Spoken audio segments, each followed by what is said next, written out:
दुनिया भर में एक बहुत बड़ा संकट खड़ा हो गया है, जिसके चलते भारत अपनी पूरी फ्यूल पॉलिसी को बदलने की तैयारी में है। तो आखिर ये इतना बड़ा बदलाव क्या है? चलिए इसे समझते हैं। शुरुआत एक ऐसे आंकड़े से करते हैं जो शायद चौंका दे। 20,000 से भी ज्यादा। जानते हैं ये क्या है? ये उन फ्लाइट्स की संख्या है जिन्हें लुफ्थांसा जैसी एक बड़ी एयरलाइन को कैंसिल करना पड़ा है, और इसकी वजह काफी गंभीर है। सीधी सी बात है, दुनिया में हवाई जहाज के ईंधन की यानी एविएशन फ्यूल की जबरदस्त कमी हो गई है। ये संकट जो अब तक गाड़ियों तक ही सीमित लग रहा था, अब आसमान तक पहुंच गया है, और इसकी वजह से दुनिया भर में ट्रैवल का पूरा सिस्टम ठप पड़ने लगा है। तो चलिए पहले हिस्से में ये समझते हैं कि एविएशन का ये ग्लोबल फ्यूल संकट आखिर है क्या, और सबसे जरूरी बात, क्यों अगली बार हवाई जहाज का टिकट जेब पर कुछ ज्यादा ही भारी पड़ सकता है। इसे एक चेन रिएक्शन की तरह समझिए। सारी कहानी कच्चे तेल यानी क्रूड ऑयल से शुरू होती है। जब स्ट्रेट ऑफ हॉर्मोज जैसे जरूरी रास्तों से क्रूड ऑयल की सप्लाई में रुकावट आती है तो क्या होता है? रिफाइनरियां कम एविएशन फ्यूल बना पाती हैं। इससे एयरलाइंस के लिए ईंधन की लागत आसमान छूने लगती है, और नतीजा, यात्रियों के लिए टिकट के दाम बढ़ जाते हैं, और आखिर में एयरलाइंस के पास फ्लाइट्स कैंसिल करने के अलावा कोई चारा नहीं बचता। अब देखिए, दिलचस्प बात यह है कि एक हवाई जहाज के टिकट की कीमत का लगभग 30% हिस्सा सिर्फ फ्यूल सरचार्ज का होता है। इसका मतलब साफ है, जैसे ही ईंधन के दाम बढ़ते हैं, टिकट के दाम भी सीधे सीधे बढ़ जाते हैं। ये संकट सीधा हमारी जेब पर असर डाल रहा है। तो इस ग्लोबल प्रॉब्लम के जवाब में भारत का क्या प्लान है? दूसरे हिस्से में हम भारत के इथेनॉल पावर्ड सोल्यूशन पर नजर डालेंगे। ये आत्मनिर्भर बनने की दिशा में एक बहुत बड़ा कदम है। भारत की एक बहुत बड़ी कमजोरी है, हम अपने इस्तेमाल का 87% तेल बाहर से मंगवाते हैं, यानी इंपोर्ट करते हैं। ये आंकड़ा हमें ग्लोबल मार्केट के हर उतार चढ़ाव के लिए बेहद संवेदनशील बना देता है। तो सबसे बड़ा सवाल यही है कि इस निर्भरता को कम कैसे किया जाए। और यहीं पर सरकार का महत्वाकांक्षी प्लान सामने आता है। केंद्रीय मंत्री नितिन गडकरी का ये बयान समाधान की तरफ इशारा करता है। हम इथेनॉल को सिर्फ पेट्रोल में ही नहीं, बल्कि एविएशन फ्यूल में भी मिलाएंगे। ये एक बहुत ही बड़ा ऐलान है, एक गेम चेंजर। लेकिन ये एथेनॉल आखिर है क्या चीज?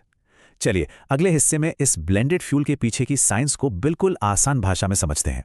तो देखिए, इथेनॉल, जिसका केमिकल फॉर्मूला C2H5OH है, वो एक तरह का अल्कोहल ही है। इसे पौधों जैसे गन्ना या मक्का को फर्मेंट करके बनाया जाता है। खास बात यह है कि इसकी कैलोरी वैल्यू पेट्रोल जैसी ही है, मतलब ये उतनी ही एनर्जी देता है। और सबसे अच्छी बात, ये जलने पर कम कार्बन मोनोऑक्साइड पैदा करता है, यानी ये एक साफ सुथरा ईंधन है। अच्छा, तो इथेनॉल बनता कैसे है? इसके कई तरीके हैं। पहला है फर्स्ट जनरेशन, जिसमें गन्ना, मक्का और चुकंदर जैसी खाने वाली फसलों का इस्तेमाल होता है। फिर आता है सेकेंड जनरेशन, जो ज्यादा स्मार्ट है। इसमें खेती के कचरे जैसे चावल की भूसी या मक्के के भुट्टे का इस्तेमाल होता है। और एक है थर्ड जनरेशन, जो अभी एक्सपेरिमेंटल स्टेज पर है, जिसमें काई यानी एल्गी से ईंधन बनाने पर काम चल रहा है। जब हम ब्लेंडिंग की बात करते हैं तो E20 का क्या मतलब है? आसान है, 80% पेट्रोल और 20% इथेनॉल। और ये जानना जरूरी है कि आज भारत के सभी पेट्रोल पंप पर जो पेट्रोल बिक रहा है, वो पहले से ही E20 ब्लेंडेड है। लेकिन सरकार की योजना इससे भी आगे जाने की है। E85 का मतलब है 85% इथेनॉल। और फिर आता है E100। अब एक मजेदार बात बताता हूं। जिसे E100 कहा जाता है, वो असल में 100% इथेनॉल नहीं होता। इसमें 95% इथेनॉल और 5% पेट्रोल या कुछ और मिलाया जाता है, ताकि इसे पीने लायक ना बनाया जा सके और ये इंजन के लिए भी बेहतर हो। अब किसी भी बड़ी पॉलिसी की तरह इसके भी सिक्के के दो पहलू होते हैं। तो चलिए अगले हिस्से में इसके फायदों और नुकसान दोनों पर एक संतुलित नजर डालते हैं। एक तरफ फायदे साफ दिखते हैं, है ना? ज्यादा एनर्जी सिक्योरिटी, इंपोर्ट का बिल कम, हमारे किसानों के लिए ज्यादा आमदनी और प्रदूषण भी कम। लेकिन दूसरी तरफ कुछ गंभीर चिंताएं भी हैं। सबसे बड़ी बहस है फूड वर्सेस फ्यूल की। क्या हमें खाने की फसलों का इस्तेमाल अपनी गाड़ियां चलाने के लिए करना चाहिए? इसके अलावा गाड़ियों के नुकसान और माइलेज कम होने जैसी चिंताएं और हितों के टकराव जैसे आरोप भी इस नीति पर सवाल उठाते हैं। जाहिर है, इन चिंताओं पर सरकार का भी अपना पक्ष है। गाड़ियों को नुकसान की बातों पर सरकार का कहना है कि ये सिर्फ गलत जानकारी है जो शायद तेल कंपनियां फैला रही हैं। फूड सिक्योरिटी पर सरकार ने वादा किया है कि अगर अनाज की जरा भी कमी हुई तो ब्लेंडिंग तुरंत रोक दी जाएगी।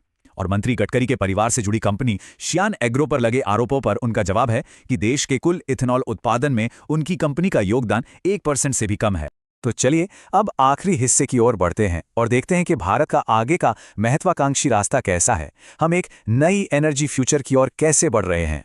भारत इस पॉलिसी पर बहुत तेजी से आगे बढ़ रहा है।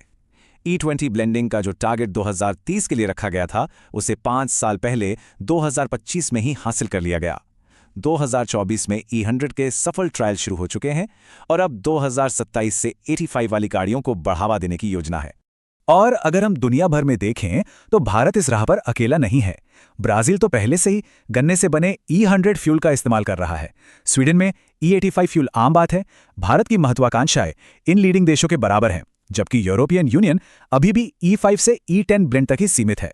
तो अंत में एक बहुत बड़ा सवाल खड़ा होता है, क्या कोई पूरा देश फसलों पर चल सकता है? ये एक बहुत बड़ा दांव है और भारत अपना भविष्य इसी पर लगा रहा है। इस रणनीति का नतीजा क्या होगा, ये तो आने वाला वक्त ही बताएगा।